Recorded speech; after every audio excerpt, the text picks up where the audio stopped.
really understanding the content of what you've given them. So this isn't a time to be creative.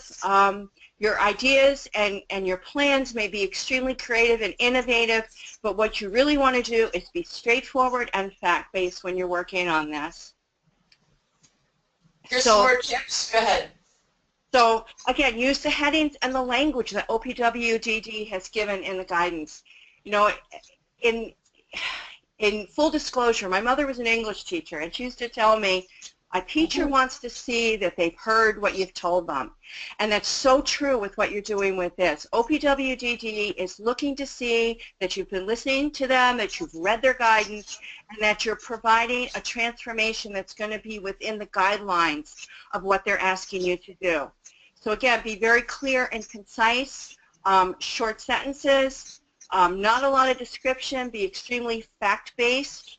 Wherever it's possible, you know, kind of space out your narrative with bulleted lists. It makes it easier for somebody to read because it breaks up the text. You know, you know yourselves that a full page of text can be very overwhelming. If somebody has been reading, you know, proposal after proposal after proposal, they're going to welcome that break just from their eyesight. I mean, these are just sort of editorial tips. The other thing, and I think this is really important, and I think I'm going to be stressing this over and over again in the next few slides, you guys know what you're doing. You know you're doing it well. So when you look at those proposals, when you look at how you're going to answer them, start with where you are. Start with what you know, and start with what you're already doing really well. So identify the resources you're currently using, and then your narrative can be an expansion of how you're going to develop those and transform those. Another thing is, if you can't do something, if you're being asked to do something that you really can't do because you don't have the resources, because your community is very rural and you don't have something as a result of that, go ahead and put that in there, because OPWDD needs to know why, what things aren't going to work and why they aren't going to work. So with the workshop structure, which is the first headline on that proposal, again, this is stuff you already know and you're already doing it. Keep it short, to the point. This is really fact-based. You can probably tease out a lot of what's in this section just with bullets. And I'm going to suggest, I saw a couple of proposals where agencies that are very, very strong in the areas of set-aside contracts and whatnot, that you're providing mega lists of the different things that you have available. Unless the game plan for what's to happen by 2020 truly includes every single one of those as an opportunity for a new job at minimum wage or better for the individuals that are there now or will be graduating and seeking employment and supports from your agency, it isn't necessary. Remember, the intent behind this transformation is not to sell them on the business you already run, but the businesses that you're, or the business and the work opportunities you're developing, because A, it meets the needs in your community, but B, it offers employment opportunities that people are choosing to be employed at. Not what we used to do, where we would look to get contract work that supported the training needs of the individuals that we were looking to support on a day-to-day basis. This is this transformation model to do something different. So just listing a zillion, and I'm being facetious of course, but a huge list of different kind of contracts that you presently have, sure, that gives them a sense that you are viable as a business opportunity, but unless you are able to tell them that each one of those business contracts are going to present 1, 2, or 3 job opportunities for people with disabilities at minimum wage or better, you may be setting yourself up a little bit. So keep that in mind. And if you need to talk more about these things, I think throughout this whole webinar, and what we've been saying all along, is don't be a stranger. Pick up the phone, send us an email. We would be happy to think through it with you. You know, what Pat says is exactly correct. Less is really more. So if you're already contracting with, say, 10 different manufacturing concerns or contractors, just say that, 10. And this is how many people are employed. This is how we anticipate to expand that to 15. And that's really, if they want to know more, they'll ask you. What they're really looking for is to make sure you've got it under control and you know what you're doing. And that's what you're trying to demonstrate in the proposal. So the next section. Yeah, go ahead. So the next piece here is definitely the key to this. Go ahead, Jill. So transition planning, and I know, Pat, I read your mind. You're going to say this is a plan for a plan. And you don't have to have all the answers. What you have to demonstrate is that you know what you're doing. And you guys know you know what you're doing because you've been doing it for 25, 30 years already, many of you. So look at what you're doing and look at how you're already meeting the requirements that OPWDD is asking for in this proposal. You know, are you already using person-centered planning? Well, in most cases, most of you already are. So how are you going to continue to use that in your transition planning? And if you kind of focus what you're doing and thinking about how do you transition people now when somebody is ready to move from the workshop into supported employment, or into an integrated employment setting, what do you do? How do you prepare that person? How do you work with that person's family? How do you work with the residents? And then there's your starting off point. Expand from there. When you're talking about, they're asking how are you going to meet those goals? How do you meet the goals now? And then again, expand from there. And remember, you don't have to have all the answers now. What you need to do is to identify what you're doing now and how you're going to expand it, how you're going to change it, using the tools and the resources that are already at your disposal. And again, if you're finding that you don't have the tools and resources you need, this is a good place to say, these are the challenges we are facing. These are the roadblocks that we're having trouble overcoming. So this is a plan that says, I'm not going to have that all done by the end of 2017, just like writing an ISP or writing an IEP where there's goal attainment. You're going to allow yourself to have target dates for those goal attainments, meaning that if you have 50 some odd people and each one of them presents a unique set of criteria for what they want and who they want to be, can you really accomplish everything in 1 year with that? Well, maybe if that was the only thing that was going on, but I would suspect that your production manager is going to have a bit of a problem if that, the folks that are there are not there literally to do the work that is happening as we speak on the work floor. So give yourself 2 years if you need it. Give yourself a year and a half, whatever. They're target dates. The word target meaning you're shooting for it. You have, in essence, if all should stay as it was originally planned through the May document, 4 years before anything is expected to be totally in place. 4 years, okay? With everything that's going on in Washington, we're not sure.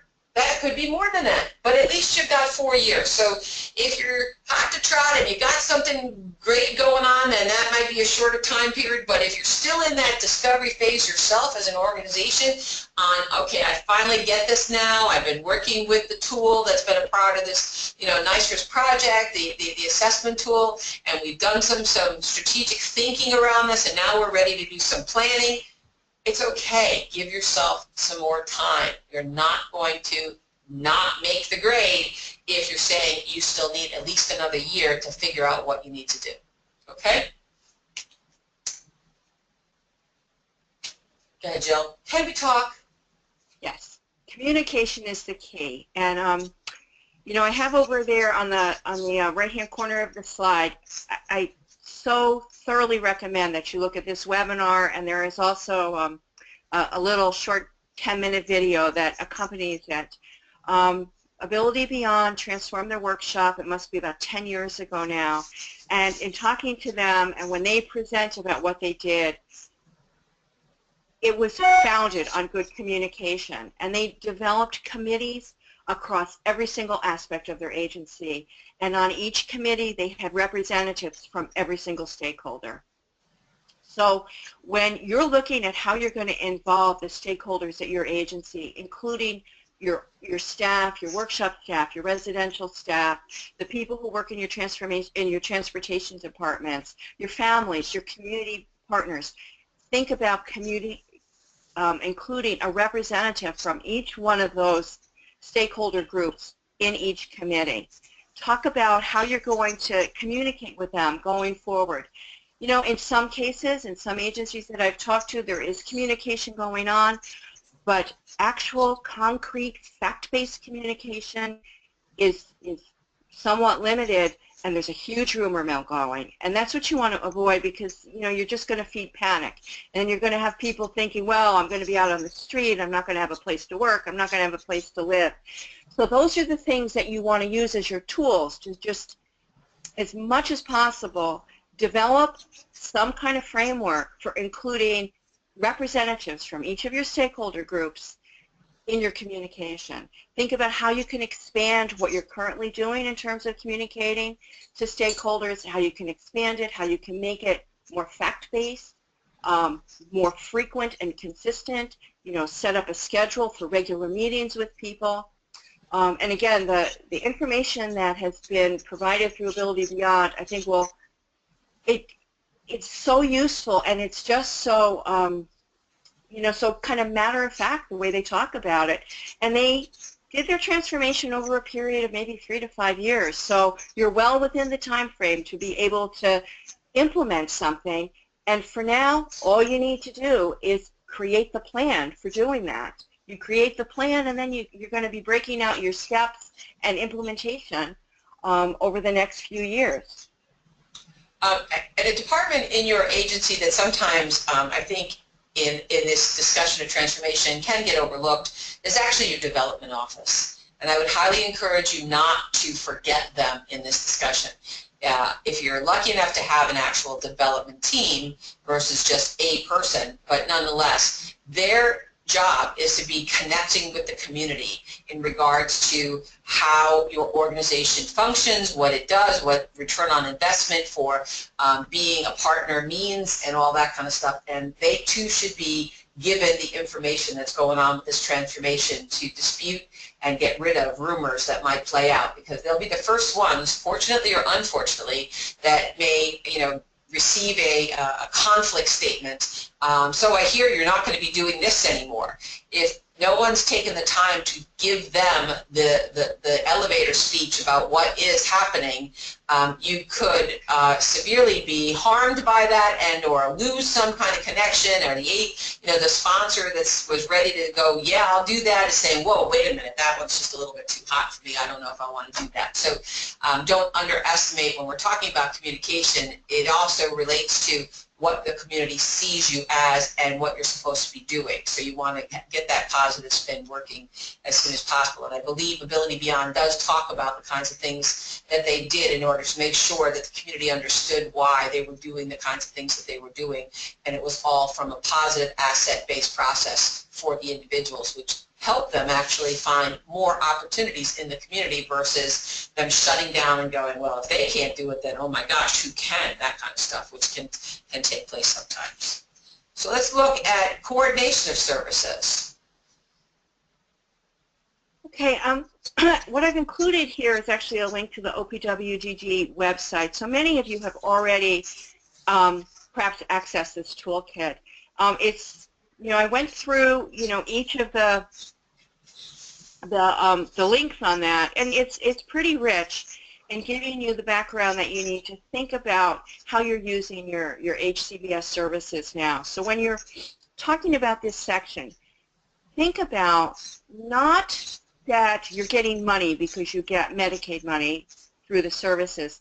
Think, you know, really directly about how you're using the HCBS services to support people in meeting their goals, because that's really what their function is. You know, the money is important. I'm not saying that it's not.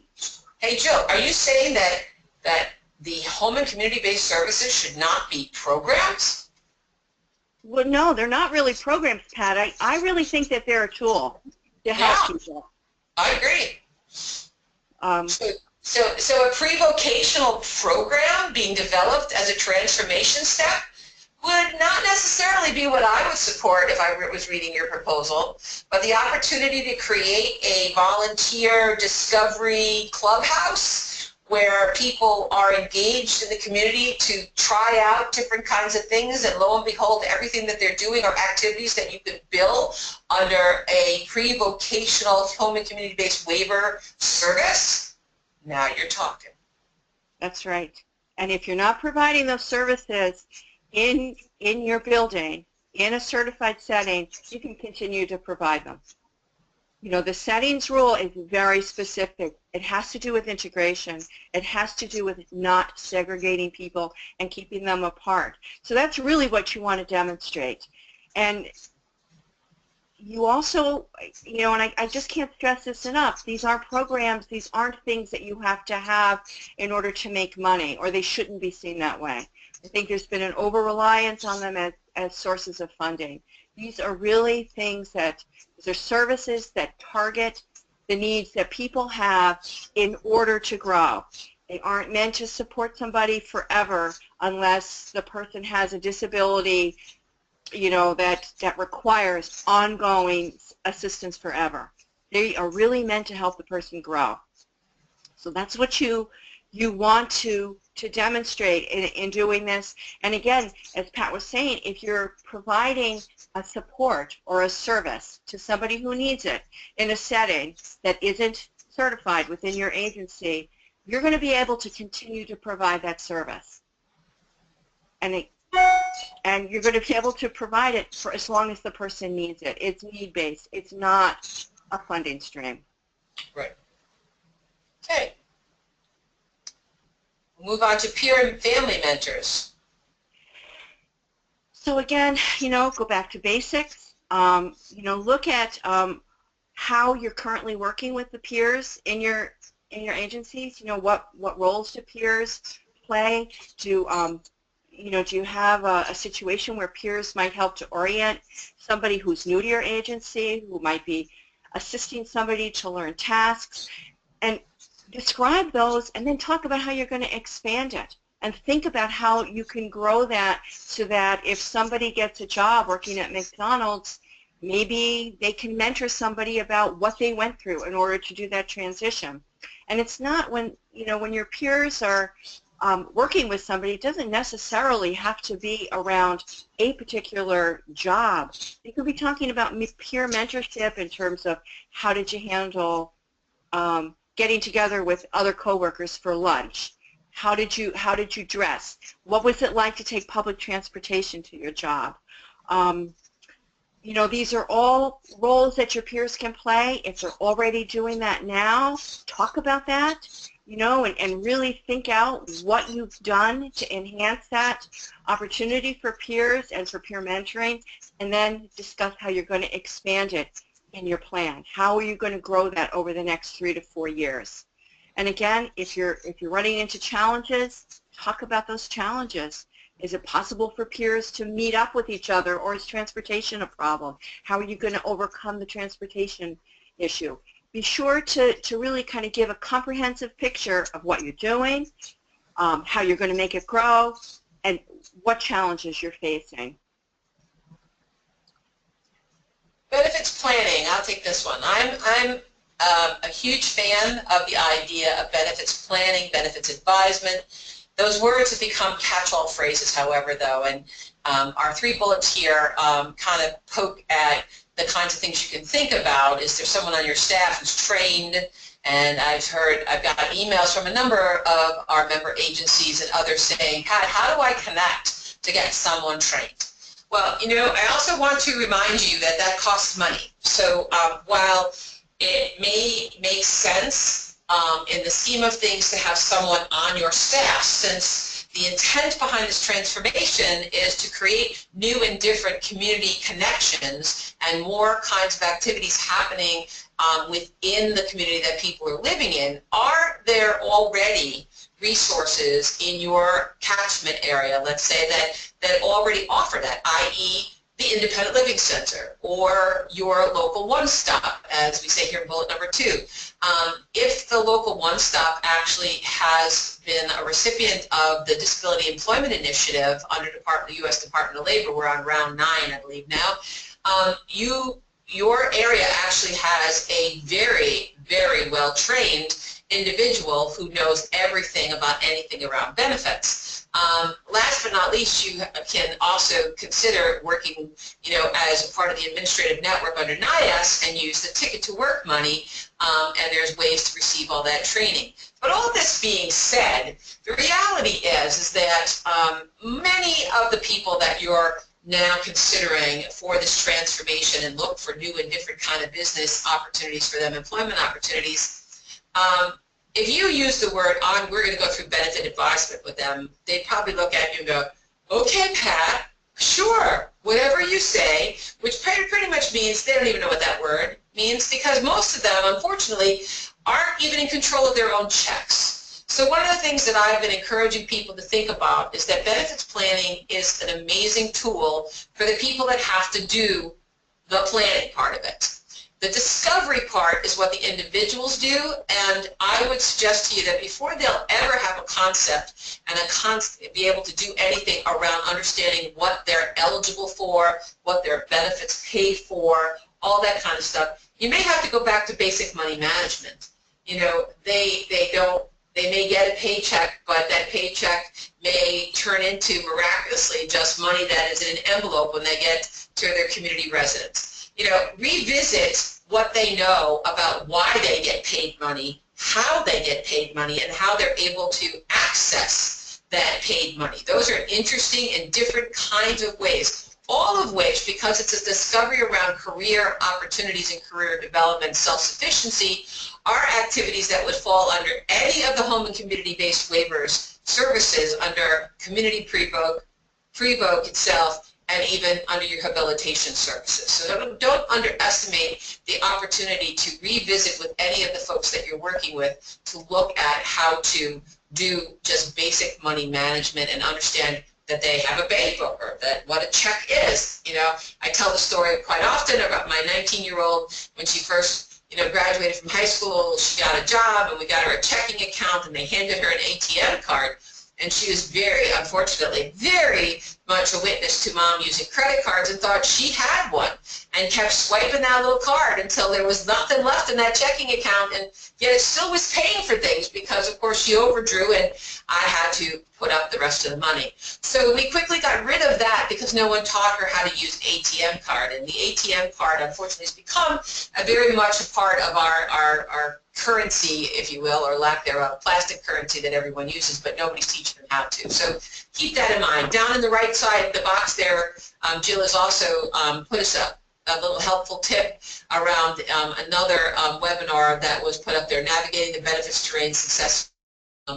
It was done by who, Jill? I forget. I'm sorry. It was done by a woman named Emily Tortorici. I know many of you may have already sat in on that webinar. It was excellent. If you haven't seen it or you want to revisit it, it is archived.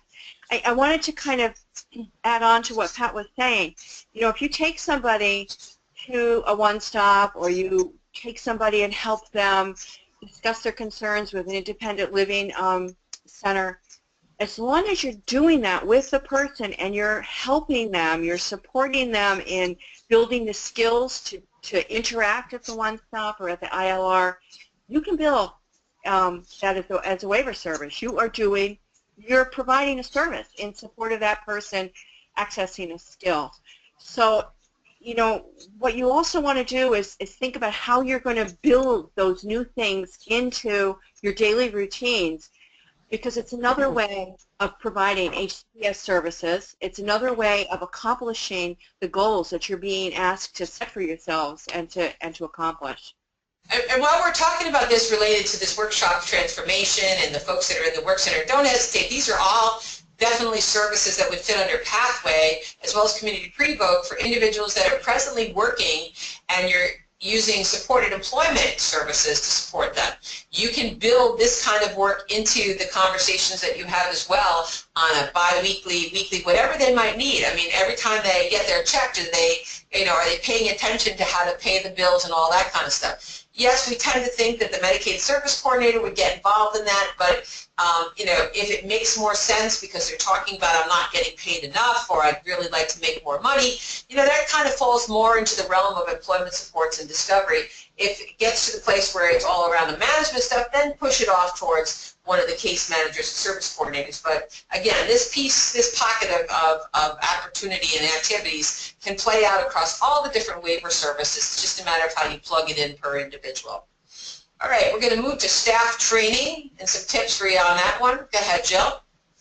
Well, again, if you come to this, if you're working through your proposal step by step using the framework that OPWDD has given you, a lot of this is already going to be addressed under the sections you've already done. So go back and review what you've talked about in terms of communicating across the board with your stakeholders, which included your staff, and talk about how you've already accomplished that and how you're going to build that. Refer back to, as we discussed under transition planning, as we discussed under this section. And then, in moving forward and in thinking about how you're going to accomplish the goals you've set for yourself, consider about how knowledgeable your staff are about the services that you're currently providing and how they're using the services to support people in meeting their goals. And then, you take that as your foundation and think about how that will need to change if you're going to be providing that in the context of being out in the community. What's going to need to be different? What are staff going to need to know? Will they need to have more knowledge about first aid practices because they're not delivering a service in a setting where they have daily access to an RN? Are they going to need to have medical information with them? What about carrying medication? So think about how changing the site of where you're going to be delivering your services is going to affect the details of that service delivery, and mention that. Couple of sentences. You don't need to go into, we're going to do, this for somebody who's taking a controlled substance. Just talk about how you're going to train your staff in providing, enhanced medical oversight because of a community setting. Jill, we're going to go back a minute because we, thanks to Caitlin being our monitor, and I didn't have the little box up. There was a question raised by Dave Marquis, and Dave, I said 4 years because I've always been working off of a 2020 implementation. You're sharing that there's a May 2019, so honestly, I guess I'm going to need to ask you where are you seeing that date? Where are you? Because we've always been working with the 2020. Are you on a phone that we can unmute you, or you could just share where you got that date from? Because I've been always working with the 2020 date. Either type in some more, or we can open up your line so that you can share with the group if you're still on.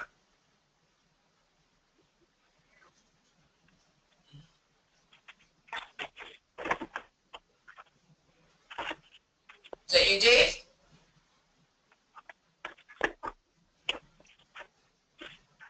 I hear someone trying, but all right. Well, Dave, if you do figure out how to do it, or just type in what you know, I'll make sure that my date is the date that should be there, and if it is 2019, then I will retract that and make sure that everyone that was on this call receives information to the router. Okay. All right. Let's take a look at costs. The section on costs are really targeted to review the current product lines and contracts, and in a way that talks about assessment for sustainability and growth, because they not only offer funding to meet their expenses and to cover whatever has to be done, but because they are also offering jobs that the individuals themselves still are interested in doing. There are many organizations out there that have had contracts for mega years doing the same thing over and over again, and a work crew that is doing the same thing over and over again. And not suggesting that that's not right or that's not acceptable.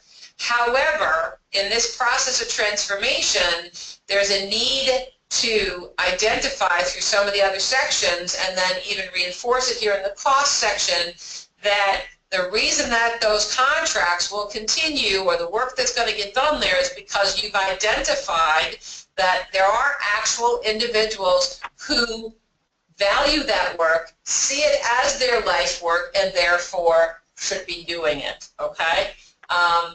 The fiscal modeling piece is also something that if you're able to, when we talk about efficiencies and other kinds of things, we have still some funding available through the project, and we can work with some of our business partners through the MEPs and Fuse Hub to assist you in looking at efficiencies and those kinds of things. But, you know, again, can you get that all done by January? No. You would be proposing that you want to do some review and analysis of your fiscal process in order to know that the new business idea or the existing business idea has the ability to grow to such and such and offer different kinds of jobs, and you're going to target again maybe a year, 2 years down the road to have it all done. Loeb and Troper have offered us a couple of different webinars, and those are linked there, Changing the Business Model and Identifying and Creating Corporate Structural Changes for Business Model Design, both of which are again archived on our website for anyone to be able to open and listen to at your leisure in regards to your strategic development. Measuring performance. Go ahead, Jill. So what this is about is really looking at your current, you know, CQI practices and how you're going to continue to use them. And I know that many of the providers that I've talked about have gone through CQI. You're already doing it. So talk about what you're doing. Talk about how you're going to continue to do it and how you're going to use CQI as a resource as you move forward and attain your transformation goals. Again, use the words that OPWDD has given you. They're familiar to OPWDD. They're going to like latch right onto those. And they're familiar to you, and they're things that you're already doing. You've probably already covered a number of the issues that you're going to want to bring up in this section. Refer back to what you've already said and, you know, in the earlier sections of your proposal. We wanted you to also know that you can go through our webinars. I'm just looking over on the resource corner. You can look at those. Transformation 2.0 also offers the employment supports transformation assessment. You can just download a PDF of that, which will give you, you know, kind of some of the questions that you can be looking at when you consider your CQI process. There's a whole section just on CQI. You can look at those questions, discuss them as a group, and see how you're moving forward, reflect what you're doing in your proposal. Howie, when I add 4 to 2016, I get 2020. That's the answer to your question, because this came out, the guidance came out in May of 2016, and in essence that kick-started transformation. Your actual proposal wasn't due till January 6th of 2017, and we don't have any finite date that I've been able to recognize or look at yet that in 2020, so I would suspect that it's going to be January. It'll probably be the end of the fiscal year. So that's where I got my 4 plus 2016 equals 2020. And who knows, President-elect Trump might do some other interesting things, and that could push it out even further. We don't know who's going to, he's named someone to be the new person in charge of CMS and HHS, but we don't know what all's going to play out. So time will tell. You could have lots more time. Who knows? Creation of an integrated business. Ms. Jillian, you were just starting to talk about that, so you want to hit that one a little bit? So, you know, I didn't go into a lot of depth with this because you don't have to create an integrated business. That's really your choice. And again, I refer over in that side panel there to the Employment Supports Transformation Assessment, which if you completed either going through CCSI for a full comprehensive evaluation of what you've reported, or just using it as a tool among your team members to discuss whether that's a direction that's going to work for you. You're going to want to look at, is it sustainable? Do you have sufficient business and community partnerships? Are you living in an area where there is opportunity for growth? If you're going to develop a new manufacturing line, or you're going to access existing manufacturing opportunities through community members. One of the, Pat just referred to the Manufacturing Extension Partnerships, or MEPs. That's a resource that we have been offering through Transformation 2.0. We do have some funds left for it. It is a pretty intensive curriculum, but if you decide that you want to create an integrated business, that is something you might want to explore. We also have the webinars that have been offered through Barclay Damon about how an integrated business would need to develop a human resource management protocol, because anybody with a disability who's employed in that integrated business truly needs to be an employee. They need to have access to the benefits of every other employee. I also wanted to refer you to our resource explosion, which is going to be occurring after these proposals are due. But if you're doing a plan for a plan, so if you are looking at doing an integrated business, one of the presentations on January 20th is going to be very specific to human resource management in an integrated business, and that could be a very valuable tool for you. Pat, did you have something else you'd like to add? No, but I think I'm going to just reinforce that, creation of the integrated business comes at the end of the guidance on purpose, because it is yet an opportunity or an option that an organization can choose to be or not. There's one of your colleague organizations has made a decision that over the course of time they will be supporting individuals towards their identified goals, but they will, by the end of 2019 into 2020, no longer be offering a sheltered workshop environment for people to choose to work. Instead, they're seeking to actually take the space that once belonged to that and was assigned to that, and they've had to figure out all the fiscal viability pieces to it, but they're looking at instead renting that space to other companies in their locality that maybe they're startups, they can't afford the high rents in that area, and in exchange for a nice deal for a couple of years, they will be companies that will invite and allow individuals to do their discovery, to do their work tryouts, to do vocational assessments within the business models that they operate as business people. So if you're an organization that truly believes that your mission and the reason that you're in existence is to support people through this process of employment search, then creation of the integrated business might not be on your list of things to do, and that's okay.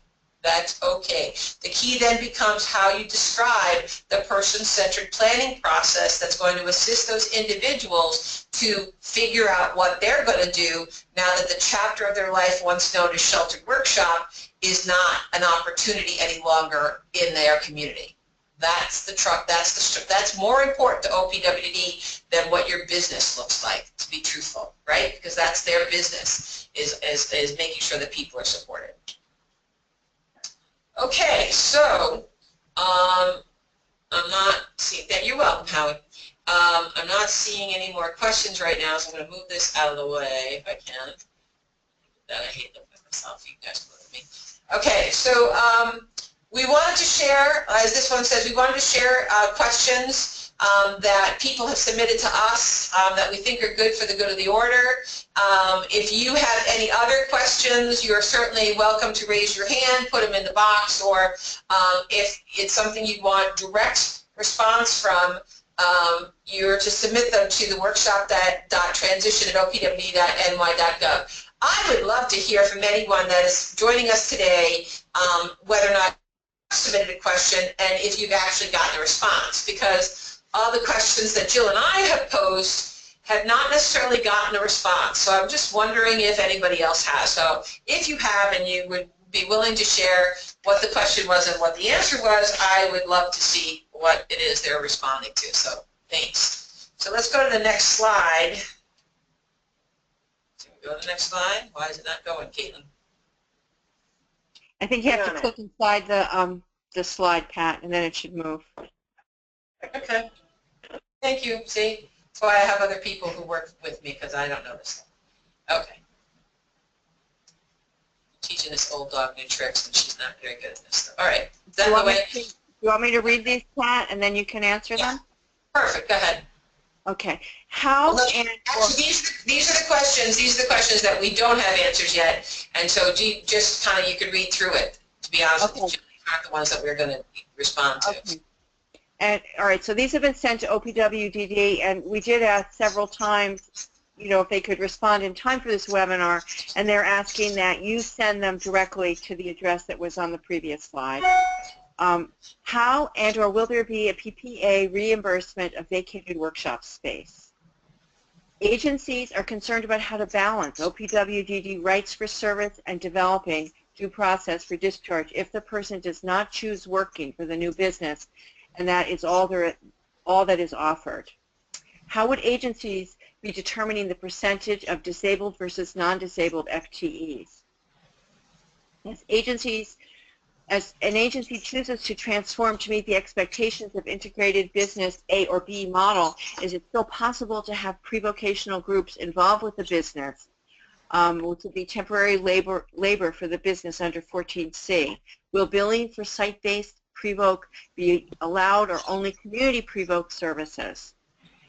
In order to continue to pay under the 14C certificate, would a provider who decertifies and no longer offers site-based pre-voc continue to need to maintain the certification for day training to be a qualified community rehab provider? Does OPWDD realize that to maintain a ratio as it is required in integrated business model A or B, it may mean hiring people without disabilities for a position before hiring a person with a disability? Very good questions. All have different levels of nuances to it, and hence the reason that NYSHRA is not going on record. Certainly, Jill and I all have our opinions on all of these things, but we think it's important that the field gets the answer to these questions directly from OPWDD, so as not to take you in the wrong direction. So here's a couple questions that are coming up now that we think we can answer respectfully. So we're going to go at it for the next couple of minutes. And again, if you have other questions, please let us know. Does the integrated business model have to be a separate corporation, or can an agency operate it? That is totally up to your discretion. It can go either way.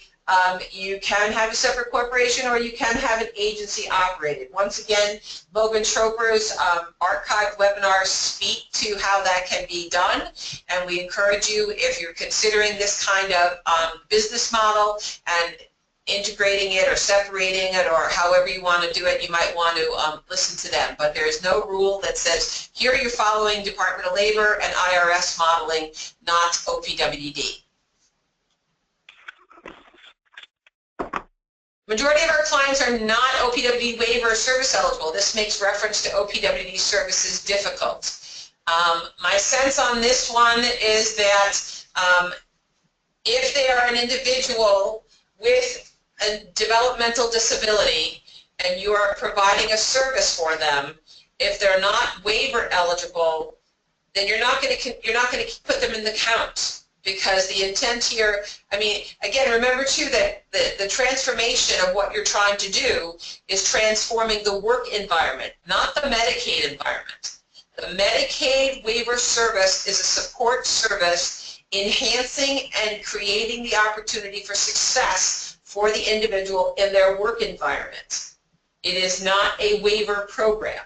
It is an employment opportunity that you use the insurance known as Medicaid to create funding so that you can provide the proper and quality services that the individuals need to be successful in their jobs. So while you say the majority of our clients are not DD waiver service eligible, then that's fine. You are just going to talk about what you're going to do to support the individuals in their employment opportunity.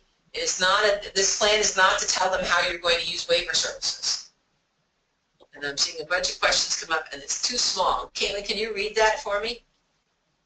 I'm too far away. Definitely. From Helen Edelstein. Helen, do you want me to unmute you? Hold on. All right, Helen, if you have a microphone, go ahead and jump in. Nope, maybe not. All right. So Helen said, if we choose 1/1/2020 as an example to cease workshop operations, can we use LTSE to fund the transition as we close out the workshop?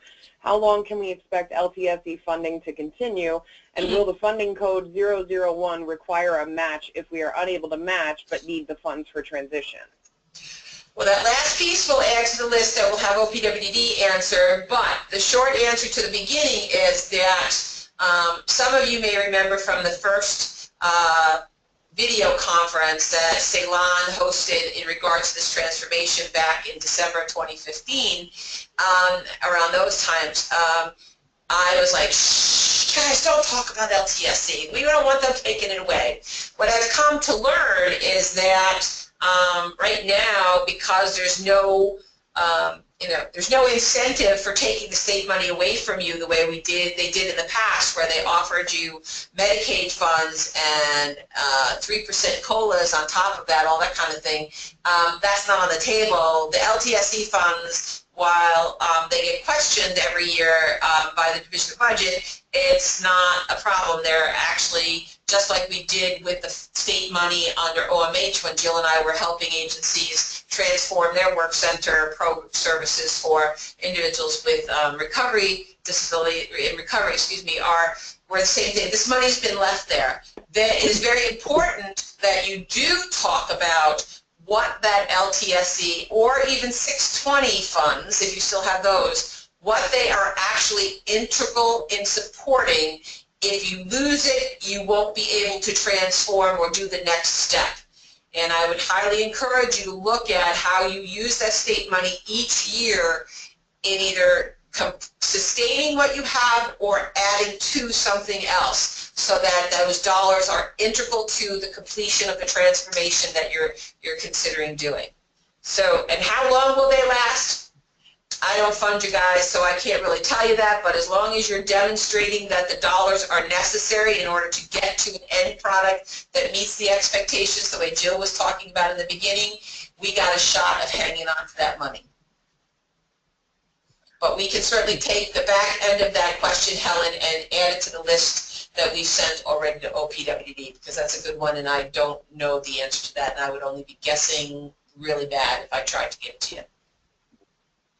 Okay. And really quick, if you want to jump in, I see you switched over to the phone, so just enter the audio pin that pops up in your audio box in order for me to unmute you if you want to jump in at any time.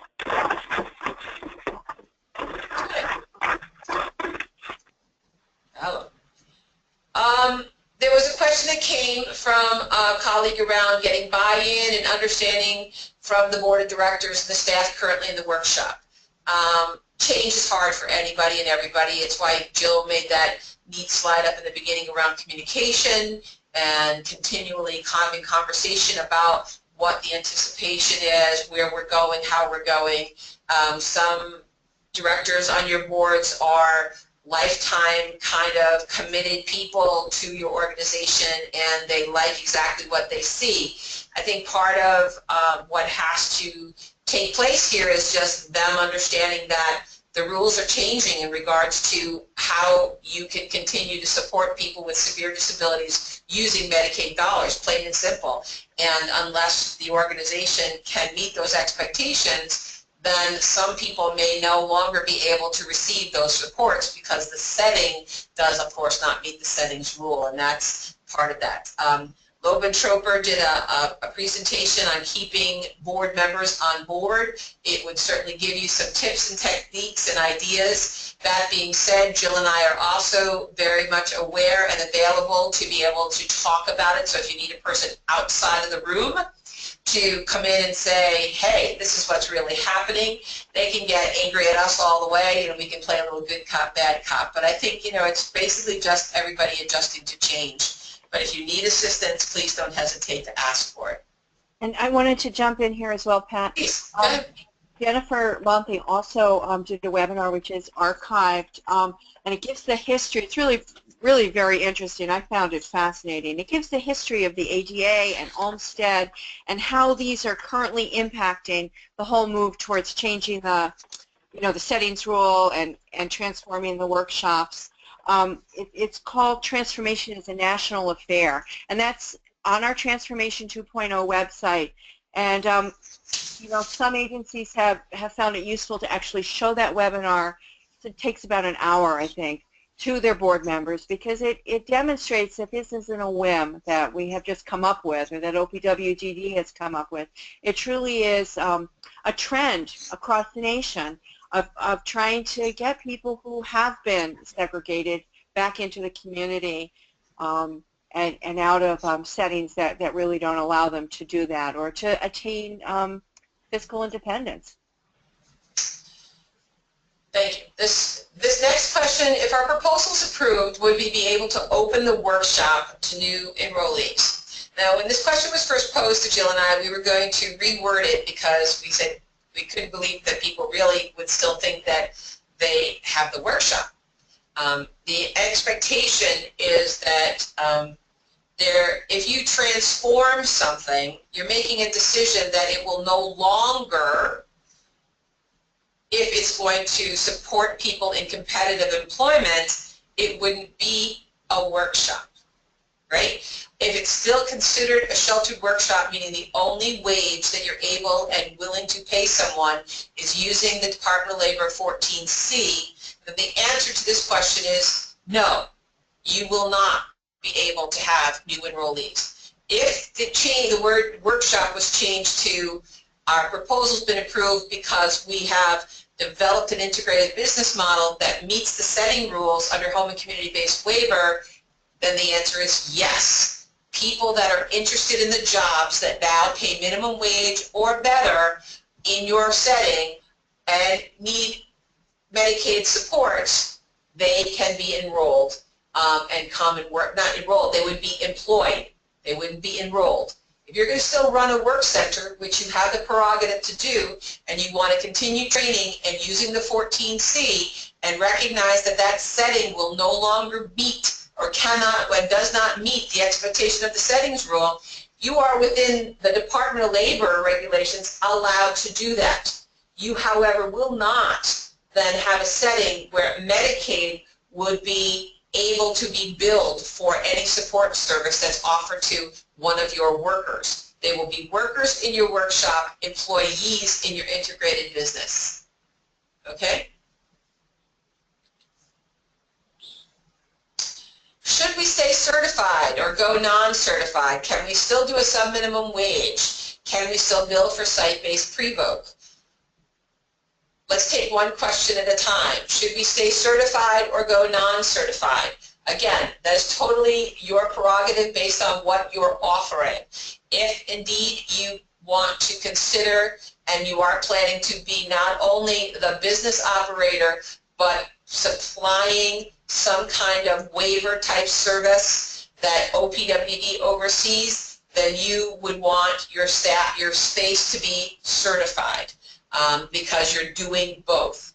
If you pull out the company and it's off on its own and it has not a direct connection to what you're doing under your agency umbrella, that's still up in the air whether or not it's going to need to be certified or not, because of course in the truest sense of what the guidance talks to, we're supposed to be with integrated business models developing companies that look and act just like any other company. And certainly the space where I might work and I receive a coach, coaching services, we don't certify Hannaford, we don't certify Dunkin' Donuts, we don't certify the local auto shop where someone might work, yet waiver services can come in. So it really will come down to the OPWD guys deciding if there's still the umbrella effect where you're running a business but you're also the provider of the service, will that space need to be certified? That has not been answered. It's one of the questions that's on the list. Can you still do some minimum wage? I was just sharing. Yes, you may, as long as that is off on its own and you're not expecting to support anyone with waiver services. Will you still be able to bill for site-based pre-vote? Yes, in an integrated business that's been approved by OPWD because it meets the expectations of home and community-based settings, and therefore Medicaid's allowed.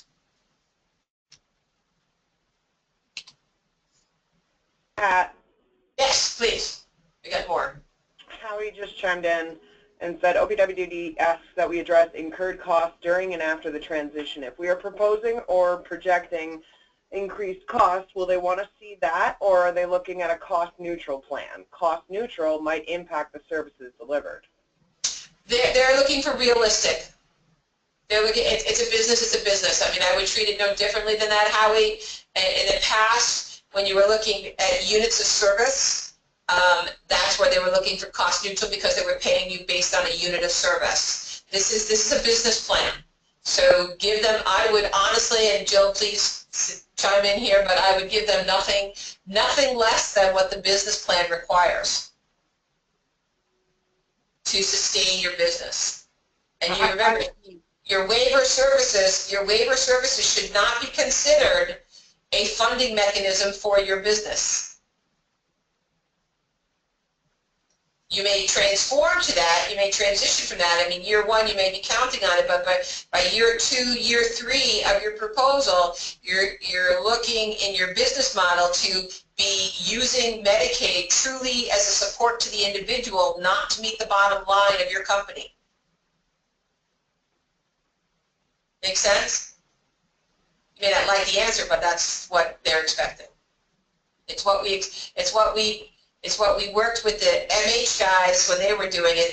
They had to show over a period of 3 years. First they got, right, Jill, was 75-25, so they were able to get 75% of the money that they typically were getting, and 25 came back. Then by year two, they had their business plan showing a 50-50, and by year three, they were only receiving 25% support, and then 75% was gone already. So meaning that or put someplace else. They had to demonstrate a sustainability plan for the business, not based on government money.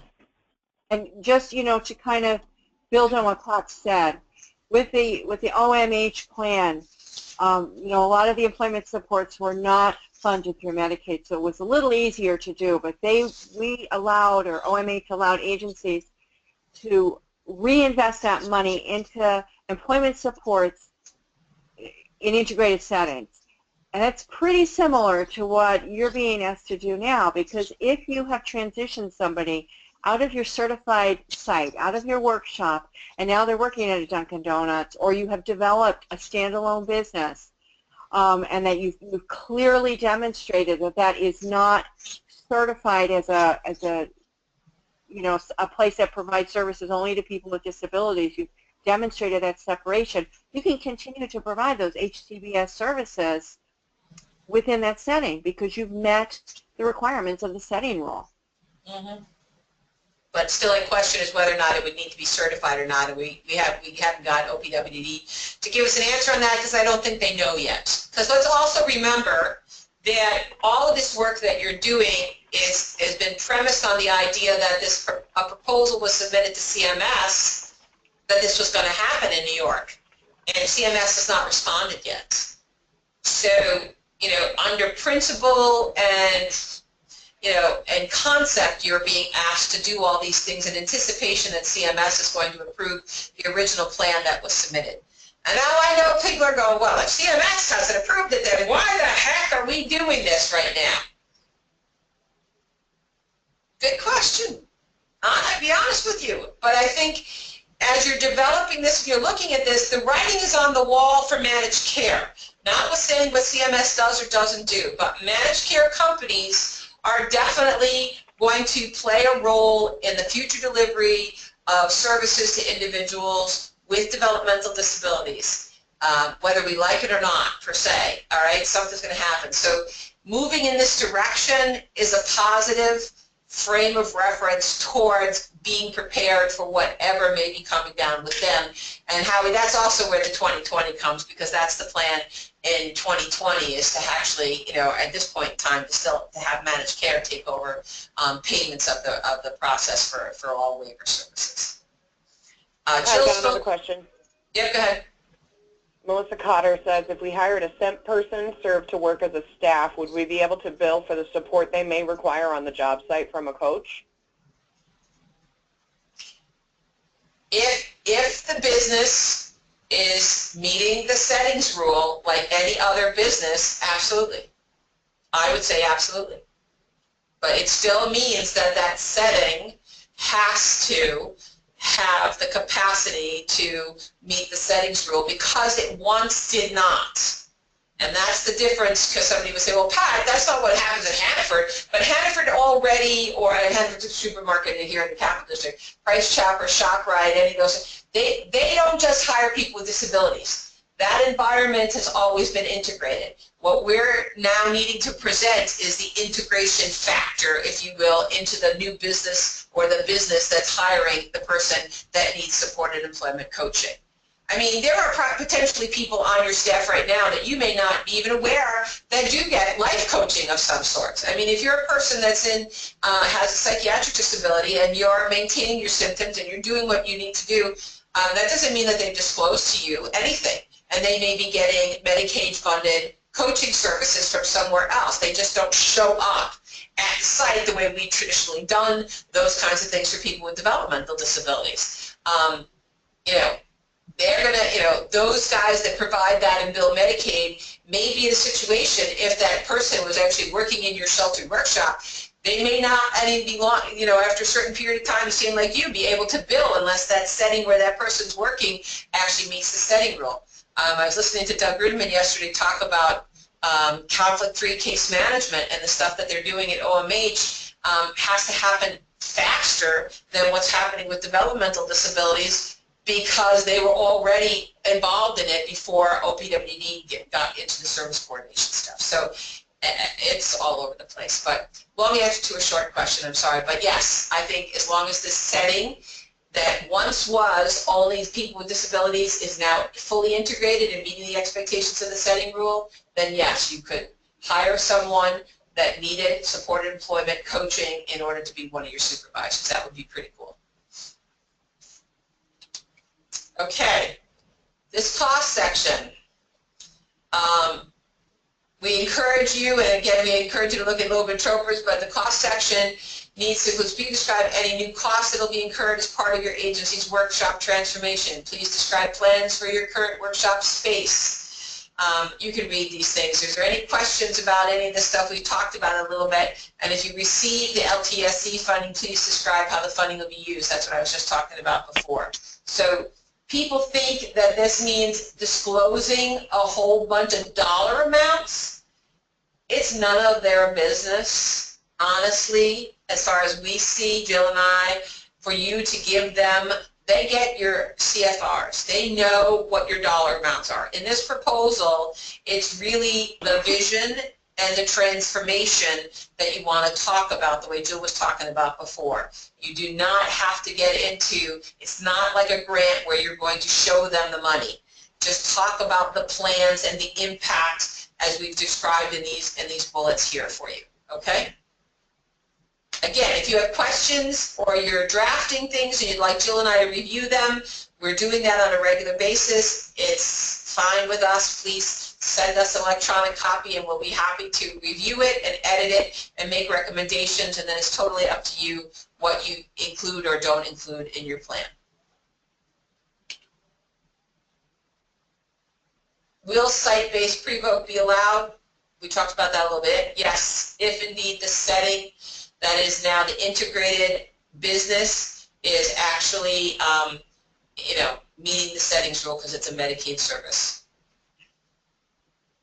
And Jill has given you another link to what the HCB rule means to you. Jill, did you want to talk a little bit about that, or is it pretty self-explanatory? You know, it's just gives you, it's a government site, and it gives you the context that OPWDD is working within, so that, you know, as Pat was saying, OPWDD has submitted their plan to CMS, and this is what CMS is looking for. So you're kind of looking at what the higher power is demanding from OPWDD, and it may just help you to clear your thoughts as you write your proposal. Mm-hmm. You know, I Using find it that, very interesting to kind of go outside the current circle and see what's driving them. we've responded to this question, so if anybody still has questions about your own allocation or anything like that, please Jill at nyrehab.org or Pat at nyrehab.org. If it's not already in your favorites, they should be, and you can certainly send us your question. The next question talks about transition. Yes, indeed, there are some agencies that had made decisions back in 2015, early 16, when the first guidance came out, that they were going to actually stop using 14C and move their set of services to fully competitive integrated opportunities only. So, hey Pat, do we have to do this proposal? Yeah, you do, because the reality is, again, it's not about the business, it's about the people. So OPWD wants to know, so you made the decision not to use 14C, but what happened to the people? 624 and 633, right, Jill? Those are the two regs that literally demand that in doing something different, you're going to talk about it and tell OPWD how you're going to do it and why it makes a difference to the individuals. That's why you're not off the hook. You still have to write the plan, the proposal. Right? Those are the right ones? Yes. It's the 633 regs, which, you know, I think everybody probably has copies of, but if you don't, you know, I think OPWDD can give you a link to get to them electronically. Or we can if you can't find them. Yeah. If paying employees a minimum wage in a transformed business, does the business have to offer benefits, health, and retirement? If you are offering health and retirement benefits to anyone else in the business, then every employee is eligible for health and retirement benefits. So it's no different than any other business model. The person with a disability is a person with a disability is a person with a disability. But when they become an employee, they are entitled to every right and responsibility, unless, of course, they themselves say, listen, I need Medicaid, so I would really like to use Medicaid buy-in. The Medicaid buy-in is available and underused in New York, and if you need to learn more about how that works, please let us know. But again, this question tends to bring me back to there's something different. No, the whole point here is if you're going to start a business that purposely has been designed to support individuals who were once in your center, you know them well, you're trying to encourage them and engage them in an employment opportunity to meet their new goals and expectations, they are an employee and they fall under all the rules of Department of Labor, wage and hour, and the whole 9 yards. 401k, 403b, whatever it is, keep that in mind. Now, there are ways that businesses can make decisions as to who gets and who doesn't get based on things. You know, there's standard deductions that every employee gets, but, you know, full health, full retirement, all those kinds of things, that's got to be in your business plan. So Jill is giving you a helpful tip around the fact that Joan Marie Dowling will be joining us on December 16th, it's now been switched to January 20th for our Resource Explosion event to be held in Troy, New York, and she'll be talking about all the different Department of Labor rules and regs when it comes to being an employee, a student employee, all those kinds of things she'll be talking about there. So we encourage you, if you haven't signed up yet, to consider that. Okay, and this is just a general, other than us requesting from OPWD answers to all those questions that we shared with you in the beginning of this, we have yet to get that, so we just keep encouraging people to keep pushing at it. Remember that it's a plan for a plan.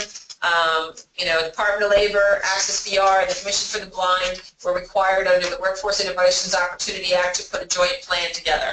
They both all of those agencies together submitted a plan for a plan to the federal government, and it was accepted and actually highly rated. So if they can do it, so can you. So I wouldn't fear that if you don't have everything figured out or you're not quite sure what you're all going to do and you need some more time, then you write the plan that way. You're not being graded A, B, C, or D. You're being expected to submit something so that they honestly can say that people with developmental disabilities who live in New York State are not being segregated, are not being pushed into something and don't have choice, and are actually receiving person-centered planning and personal outcome measure results in order to meet their expectations for themselves as best they can. We recognize, Jill and I, that there are quite a few people with severe cognitive disabilities and things that may preclude them from being ever successful in the business world. And hence the reason you guys are struggling with, should we actually build a business where we can support them, how will we do it? It's not a perfect scenario, and it may be really hard to do, and there may be people who won't be working anymore. The question becomes, how are we going to challenge the system to support those other people? We are having an employment council meeting next week on the 14th. We hope you will join us either in person here at the office, or you can certainly join by webinar. Caitlin has sent out the information. If somehow it's missed you, feel free to send her or Jill and I an email, and we'll get you the information to register for the meeting. It's the last one of the year. We're going to be talking about supported employment as well. So please don't hesitate to consider that. This is a little plug again for our event on January 20th, 8 to 4 in the Hilton Garden in Troy.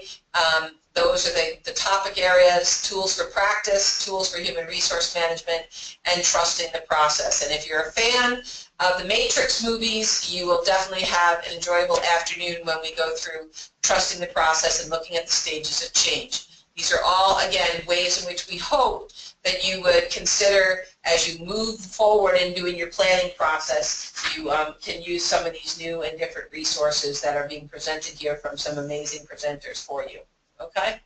Jill, anything else you want to share? Otherwise, y'all, we've talked about this throughout the thing. Here's how you can get a hold of us. Our Transformation 2.0 link there for the website to find all those cool webinars that Jill has put in the helpful tip sections on our slides. Call us, whatever. Otherwise, we're ready to read if you want to send us something before January 6th. Now, respectfully note that if you send it to Jill and I on January 4th, you're not going to get a real good review. So if you're having some trouble right now, now's the time to let us know, and we'll split the time to make sure that anybody that sends us something to read, we'll make sure that we give you some respectful ideas around things, edits, that kind of stuff. But anything that comes in after the first of the year is not necessarily going to get a full blush on anything, so just keep that in mind, guys. Okay? Jill, anything else you want to share with the group?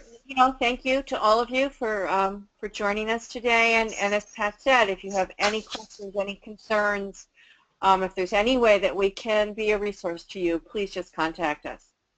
There still is time to use the tool that Jill talked about.